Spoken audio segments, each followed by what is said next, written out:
আকাশবাণী কলকাতা। স্থানীয় সংবাদ পড়ছি নমামি বসু রুদ্র। প্রথমে বিশেষ খবর। আসন্ন বিধানসভা নির্বাচনের প্রচারে রেডিও ও টিভির পাশাপাশি সমাজ মাধ্যমে রাজনৈতিক বিজ্ঞাপনের ওপরেও নির্বাচন কমিশন নজরদারি চালাবে। রাজ্যে ভোটের প্রস্তুতি খতিয়ে দেখতে কমিশন আজ সংশ্লিষ্ট আধিকারিকদের সঙ্গে দফায় দফায় বৈঠক করে। তৃণমূল কংগ্রেস আজ বিধানসভা নির্বাচনের ইস্তেহার প্রকাশ করেছে। এতে দুয়ারে চিকিৎসা, নতুন 7টি জেলা সহ 10 দফা প্রতিশ্রুতি দেওয়া হয়েছে। বিজেপি এই ইস্তেহারের সমালোচনা করেছে। দেশে রান্নার গ্যাসের মজুত ও সরবরাহ নিয়ে কেন্দ্রীয় সরকার দেশবাসীকে আবারও আশ্বস্ত করেছে। আগামীকাল খুশির ঈদ, চলছে শেষ মুহূর্তের প্রস্তুতি। কলকাতার আরজিকর হাসপাতালে লিফটে আটকে একজনের মৃত্যুতে চাঞ্চল্য দেখা দিয়েছে।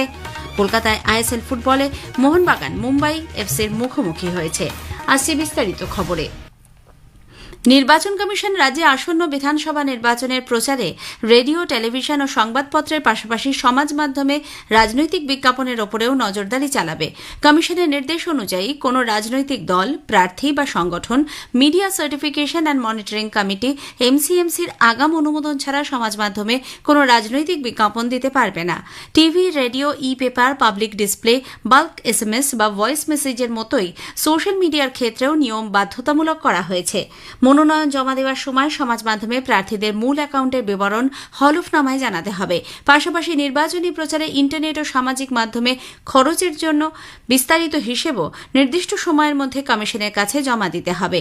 পেইড নিউজ বা ভুয়ো প্রচার রুখতে এমসিএমসিকে কড়া নজরদারির নির্দেশ দেওয়া হয়েছে। সন্দেহজনক বিজ্ঞাপন বা সংবাদ চিহ্নিত হলে প্রয়োজনীয় ব্যবস্থা নেওয়া হবে বলেও জানিয়েছে কমিশন। রাজ্যে ভোটের প্রস্তুতি খতিয়ে দেখতে নির্বাচন কমিশন আজ সংশ্লিষ্ট আধিকারিকদের সঙ্গে দফায় দফায় বৈঠক করে। সকালে কমিশন ভিডিও কনফারেন্সের মাধ্যমে জেলা নির্বাচনী আধিকারিক ও পুলিশ কর্তাদের সঙ্গে বৈঠকে বসে। কমিশনের প্রতিনিধি ছাড়াও বৈঠকে রাজ্যের মুখ্য নির্বাচনী আধিকারিক, অতিরিক্ত মুখ্য নির্বাচনী আধিকারিক সহ সব জেলা নির্বাচনী আধিকারিক, পুলিশ কমিশনার এবং জেলা পুলিশ সুপাররা উপস্থিত ছিলেন। অন্যদিকে নির্বাচনের কাজে যুক্ত সব পর্যবেক্ষকদের সঙ্গে ভিডিও কনফারেন্সের মাধ্যমে বিকেলে আরও একটি বৈঠক হয়। রাজ্যের মুখ্য নির্বাচনী আধিকারিক মনোজ কুমার আগরওয়াল, অতিরিক্ত মুখ্য নির্বাচনী আধিকারিক দিব্যেন্দু দাস, অরিন্দম নিয়োগী সহ বিশেষ পর্যবেক্ষক সুব্রত গুপ্ত, বিশেষ পুলিশ পর্যবেক্ষক এনকে মিশ্র সহ কমিশনের প্রধান সচিব ভিসি পাত্রা, বিভের আগরওয়াল উপস্থিত ছিলেন বলে জানা গেছে। আসন্ন বিধানসভা নির্বাচনের জন্য তৃণমূল কংগ্রেস আজ তাদের নির্বাচনী ইস্তেহার প্রকাশ করেছে। ইস্তেহারে দুয়ারে চিকিৎসা পরিষেবা, 7টি নতুন জেলা তৈরি, সমস্ত সরকারি শিক্ষা প্রতিষ্ঠানের সামগ্রিক মানোন্নয়ন সহ 10 দফা প্রতিশ্রুতি রয়েছে। আজ বিকেলে কালীঘাটের বাসভবন থেকে দলনেত্রী মুখ্যমন্ত্রী মমতা ব্যানার্জি ওই ইস্তেহার প্রকাশ করেন। দলের সর্বভারতীয় সাধারণ সম্পাদক অভিষেক বন্দ্যোপাধ্যায় ও সভাপতি সুব্রত বক্সী এবং মন্ত্রী ফিরহাদ হাকিম সেখানে উপস্থিত ছিলেন। ইস্তেহারে একাধিক জনমুখী প্রকল্পের প্রতিশ্রুতি রাখা হয়েছে। স্বাস্থ্য পরিষেবায় দুয়ারে চিকিৎসা চালুর প্রতিশ্রুতি দিয়েছে শাসক দল। প্রতি ব্লকে শিবির করে মানুষদের দোরগোড়ায় চিকিৎসা পরিষেবা পৌঁছে দেওয়ার পরিকল্পনা নেওয়া হয়েছে। ঘরে ঘরে নল, পরিশ্রুত পানীয় জল। এবার আমরা দুয়ারে চিকিৎসা করব। আগে যেমন দুয়ারে সরকার করেছে, ওগুলো তো যেমন চলছে চলবেই। আমার পাড়া আমার সমাধান 8,000 কোটি টাকা দিয়েছি এলাকায় বুথে বুথে। সেই কাজগুলোই যারা করছিল তাদের সব তুলে নিয়ে গেছে যাতে করতে না পারে ভোটের আগে। ও কাজ তো হবেই। প্রতি বছর প্রতি ব্লকে প্রতি টাউনে দুয়ারে ক্যাম্প হবে, দুয়ারে স্বাস্থ্য।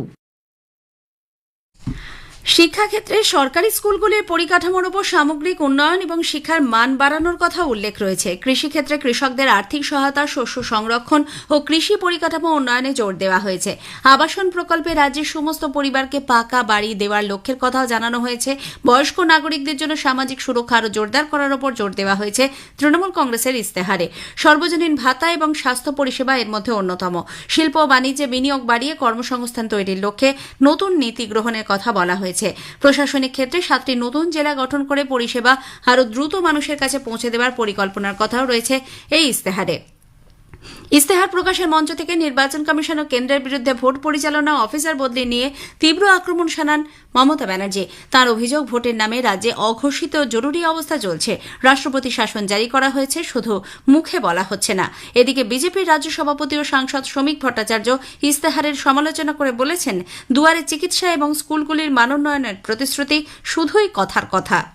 আমরা দুয়ারে সরকার শুনেছিলাম, কিন্তু সরকারি কর্মচারীরা যারা সরকারকে দুয়ারে নিয়ে যাবেন তাদের মহার্ঘ ভাতা তিনি এখনো দিতে পারেননি। দুয়ারে চিকিৎসা যাবে মানুষের কাছে, বিভিন্ন জেলা হসপিটালে জীবনদায়ী ওষুধ নেই, একটা কেমোর কোটা সাইকেল করবার মতো পর্যাপ্ত মেডিসিন নেই রাজ্য সরকারের কাছে। মুখ্যমন্ত্রী বলছেন কয়েক হাজার স্কুলের আধুনিকীকরণ, 8,000-এর বেশি স্কুল তো বন্ধ।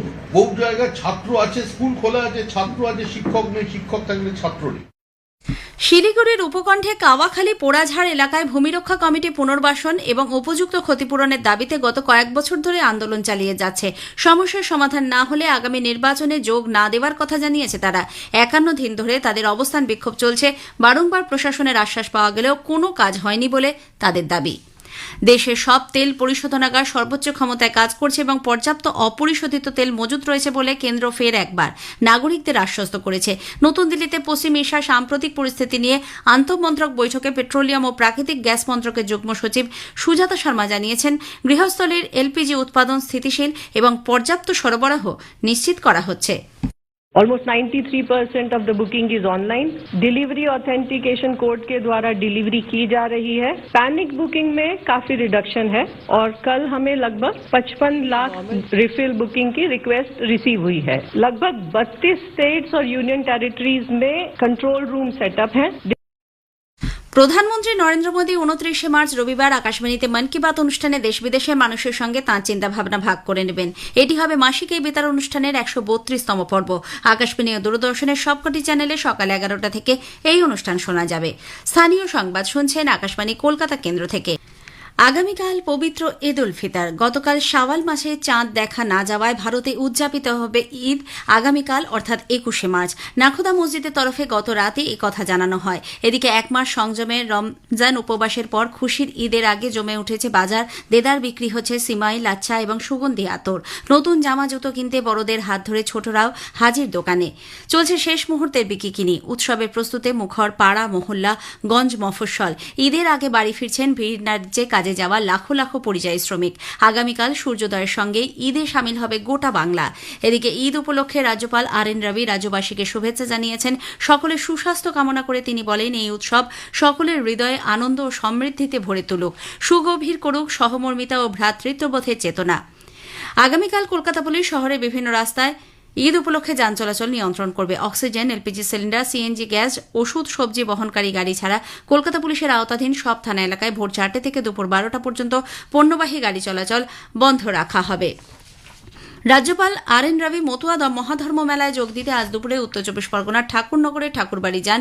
জাতীয় সঙ্গীত দিয়ে তাঁকে ঠাকুরবাড়িতে স্বাগত জানানো হয়। আরজিকর হাসপাতালের ট্রমা কেয়ার সেন্টারে আজ ভোরে লিফট আটকে এক ব্যক্তির মৃত্যুর ঘটনায় পুলিশ আজ লিফটম্যান সহ 5 জনকে আটক করে জিজ্ঞাসাবাদ করছে। এদিকে ময়না তদন্তের প্রাথমিক রিপোর্টে জানা গেছে ওই ব্যক্তির পাঁজরের সব হাড় ভেঙে গেছে, কিডনি ও লিভারও ভীষণভাবে ক্ষতিগ্রস্ত। এই ঘটনায় হাসপাতাল চত্বরে আজ পরিবারের পক্ষ থেকে বিক্ষোভ দেখানো হয়। যুব ভারতী ক্রীড়াঙ্গনে আজ আইএসএল ফুটবলে Mohun Bagan super giants Mumbai city এফসির মুখোমুখি হয়েছে। একটু আগে পাওয়া খবরে মুম্বাই সিটি 1 গোলে এগিয়ে আছে বলে জানা গেছে। মধ্যপ্রদেশ থেকে উত্তরপ্রদেশ হয়ে গাঙ্গেয় পশ্চিমবঙ্গ এবং দক্ষিণ আসাম পর্যন্ত বিস্তৃত ঘূর্ণাবর্তের প্রভাবে আজ রাজ্যের বিভিন্ন জেলায় দমকা বা হাওয়া এবং বজ্রবিদ্যুৎ সহ বৃষ্টির সম্ভাবনা। ইতিমধ্যে সাম্প্রতিক র্যাডার পর্যবেক্ষণে আগামী 2-3 ঘণ্টায় কলকাতা, মুর্শিদাবাদ, বীরভূম সহ বিভিন্ন জেলায় ঝড় বৃষ্টির পূর্বাভাস দেওয়া হয়েছে। শেষ করার আগে স্থানীয় সংবাদের বিশেষ কিছু অংশ আরও একবার। আসন্ন বিধানসভা নির্বাচনের প্রচারে রেডিও, টিভির পাশাপাশি সমাজ মাধ্যমের রাজনৈতিক বিজ্ঞাপনের ওপরেও নির্বাচন কমিশন নজরদারি চালাবে। তৃণমূল কংগ্রেস আজ বিধানসভা নির্বাচনের ইস্তেহার প্রকাশ করেছে। বিজেপি এই ইস্তেহারের সমালোচনা করেছে। আগামীকাল খুশির ঈদ, চলছে শেষ মুহূর্তের প্রস্তুতি। স্থানীয় সংবাদ শেষ হল। এরপর খেলার খবর 8টা বেজে 10 মিনিটে।